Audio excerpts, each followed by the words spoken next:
आज के इस पाठ में हार्दिक स्वागत करता हूं। आज मैं आप सबके लिए लेके आया हूं आर्या छंद का पाठ। यह आर्या छंद मात्रिक छंद माना जाता है क्योंकि इसमें मात्राओं के आधार पर गणना होती है।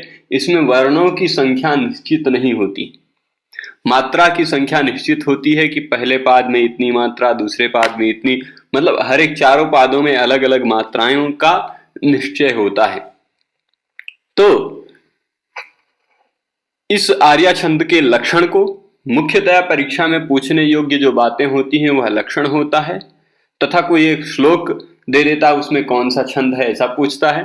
इसी दो तरह का पूछता है। और वार्णिक छंदों में गण व्यवस्था का भी प्रश्न आता है, पर यह वार्णिक छंद नहीं है, यह इसलिए इसमें गण व्यवस्था नहीं आएगा। ऐसा पूछ सकते हैं कि जिसके पहले पाद में 12, तीसरे पाद में 12, दूसरे में 18, चौथे में 15, वो कौन सा छंद होता है, ऐसा प्रश्न हो सकता है। फिर भी सामान्य रूप से जितने जानने के लिए आवश्यक तथ्य हैं इस आर्या छंद में, उन सभी तथ्यों को मैं आप सबके सामने इस वीडियो में प्रकाशित करूंगा। तो सबसे पहले अब देखते हैं, ये एक प्रकार का मात्रिक छंद है। क्या है? ये एक प्रकार का मात्रिक छंद है, यानी इसकी गणना मात्राओं के आधार पर होती है। अगर आपने इससे पहले का छंद का पहला वीडियो देखा होगा तो उसमें मैंने बताया है आप सबको स्पष्टतः कि मात्रा यानी अगर दीर्घ है या गुरु है, गुरु यानी केवल दीर्घ नहीं होता, अनुस्वार वाला भी, विसर्ग वाला भी, दीर्घ वाला भी, युक्त पर यानी संयोग जिसके पर में है वो भी, और पद का अंतिम वर्ण, ये सब विकल्प से गुरु माने जाते हैं। तो उस दृष्टि से जो गुरु है वह दो मात्रा का, और जो लघु है एक मात्रा वाला ह्रस्व जो है वह लघु है। तो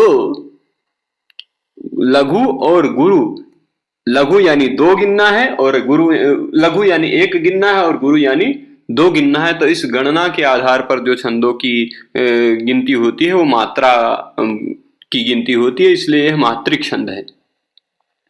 अब आर्या छंद इसका नाम है। आर्या, यहां देख लीजिए, सा आर्या, वह आर्या कहलाती है। कौन से छंद को आर्या छंद कहते हैं?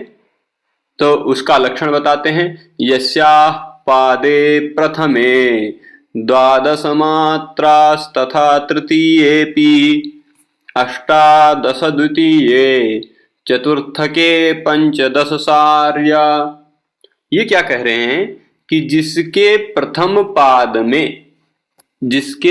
पाद में द्वादश यानी 12 मात्राएं हों।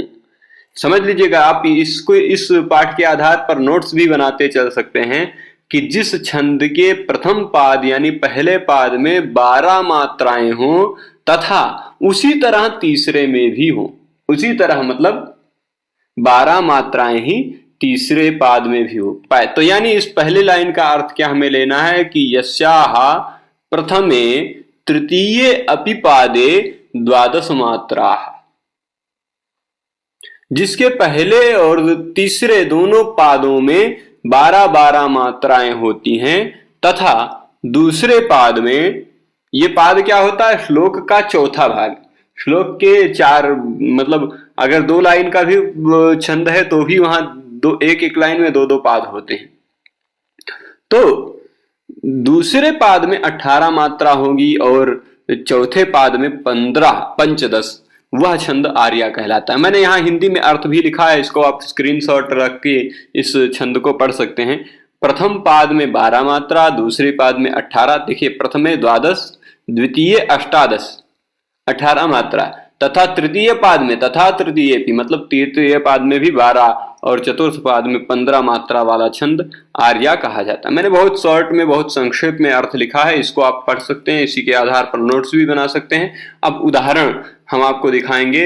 अभिज्ञान शाकुंतलम का प्रारंभ का श्लोक है, जो सूत्रधार बोलता है कि आपरितोषाद विदुषाम न साधु मन्ये प्रयोग विज्ञानम बलवदपि सुशितानाम आत्मन्य प्रत्ययं चेदः। यह जो श्लोक है, इस श्लोक का हम अर्थ समझते हैं। यह कहता है आपरितोषाद विदुषाम, विद्वानों के परितोष तक, जब तक मेरे इस प्रयोग के द्वारा विद्वान लोग संतुष्ट नहीं हो जाते तब तक मैं अपने प्रयोग के विज्ञान को, प्रयोग के ज्ञान को मैं सही नहीं मान सकता। ऐसा इसका तात्पर्य। बहुत अच्छी सूक्ति है, इसलिए मैंने यहाँ पर संग्रहित किया, पर हमें इसका अर्थ पढ़ने का यहाँ तात्पर्य नहीं है, हमें इसमें आर्या छंद कैसे है यह समझना है।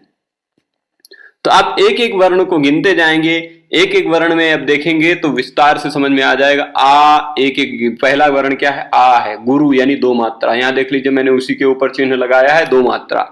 फिर प लघु है, एक मात्रा, रि लघु है, एक मात्रा, तो गुरु है यानी दो मात्रा, शा भी गुरु है, दो मात्रा, द्वि द्वि ये जो है लघु है, ह्रस्व है, एक मात्रा वाला है इसलिए एक मात्रा, दु भी एक मात्रा, और शाम ये दो मात्रा।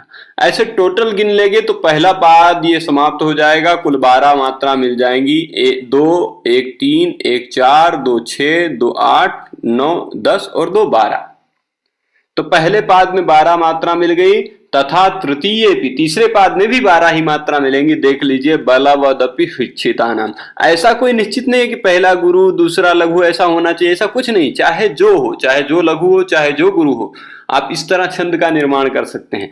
पर निश्चित यह होना चाहिए कि उसमें 12 मात्रा पहले और तीसरे में हो, दूसरे में 18, चौथे में 15, ऐसा निश्चित मात्रा निश्चित होना चाहिए। कौन सा लघु कौन सा गुरु हो ऐसा निश्चित नहीं होना चाहिए। तो अब उदाहरण दे रहे हैं, या कितने वर्ण होने चाहिए ये भी निश्चित नहीं। जैसे अब देख लीजिए, अपरिदोषा विदुषाम में आपको कितने वर्ण मिल रहे हैं, 1 2 3 4 5 6 7 8 वर्ण मिल रहे हैं, और कितने क्या हो जाता है, 12 मात्राएं हो जा रही हैं। पर यहां पर आप देखेंगे तो उससे थोड़ा ज्यादा वर्ण मिल जाएगा, 1 2 3 4 5, फिर उसके बाद शिक्षिता नाम में भी देख लीजिए 4, यानी 9 वर्ण हो गए। तो कुल 9 वर्ण में ये क्या हो जाता है, यहाँ 12 मात्रा, और यहाँ 8 वर्ण ही वर्ण है। मात्रा से मतलब रखना है, वर्णों से मतलब नहीं रखना है। इस छंद में कहने का तात्पर्य केवल इतना है। तो अब क्या कह रहे हैं कि शिक्षिता नाम बलवत अपि, शिक्षित लोग जो होते हैं उनका चित्त बलवान होता है, फिर भी वो अपने आप में विश्वास नहीं करता।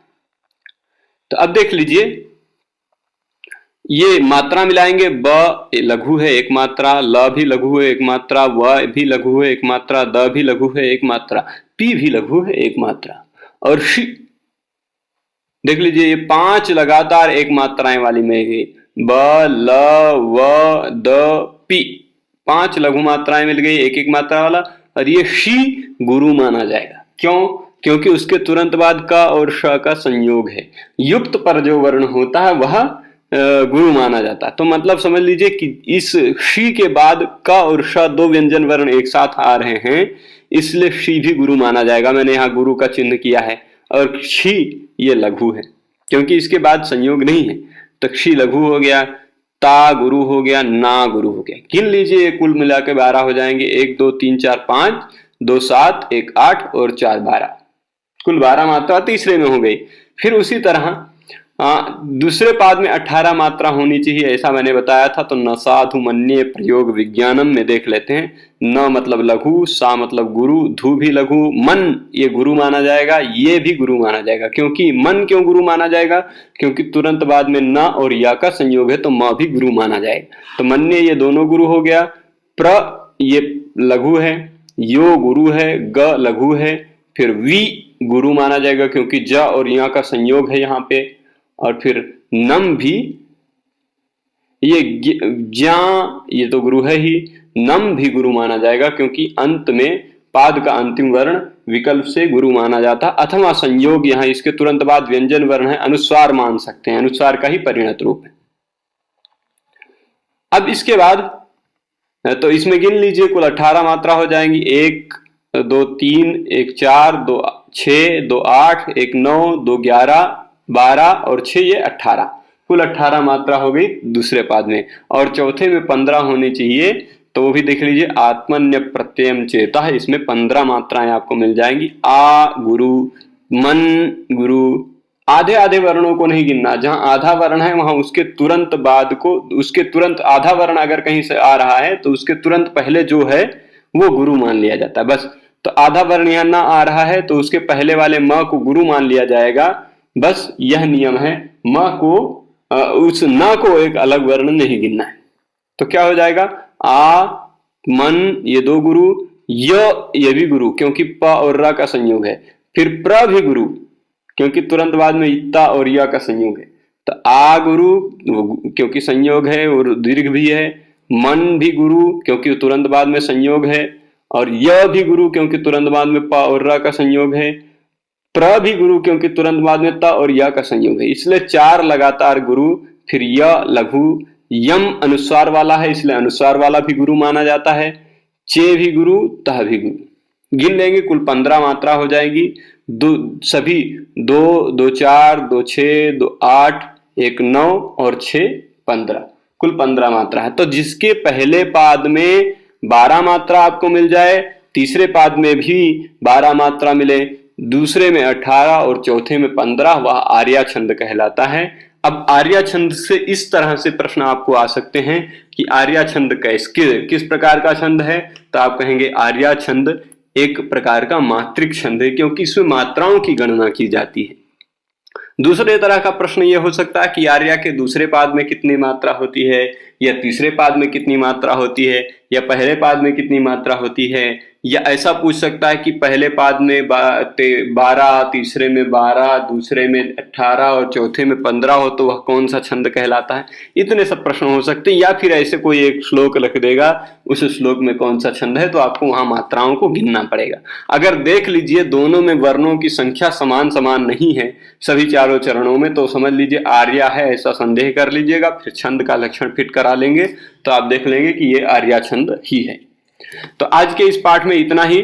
हमने इस पाठ में आर्या छंद के बारे में सामान्य रूप से जाना, कितने प्रश्न संभव हो सकते हैं, वो भी प्रश्नों को भी मैंने संक्षेप में आप सबको बताया।